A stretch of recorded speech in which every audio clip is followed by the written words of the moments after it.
Kanjani ongayilungisa kanjani lo mdlalo usuqalile uhamba ngo-1-0? Ngiyalidwa phela lana makunjalo. Ngiyalidwa uyadliwe yami. Ngiyacela babakhe. Uyangibona ukuthi ngizoba yini phambi kwabantu? Ngizoba yini kubafowethu?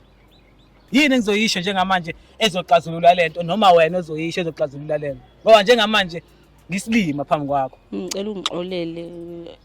Nami ngizamile ukuyifihla lento bisingaphezulu kwamandla ami ngingasakwazi nokukubuka emehlweni ngoba okunye nje okukhulukazi. Ngolile. Okwazi ungifihlela into kanje. Mina ngibhizi ngiyondla. Ngondla lengane ngoba ngathi yethu. Ngondla lo mfowethu sihamba naye lo mfowethu nangama weekend siyaphuza. Umfowethu lo isibhema naye senza konke nje simnandi naye. Akukho ongicabanga ukuthi ngase ningeqe ngale. Kodwa manje nobabili ntideserve ukuyosha esihogweni.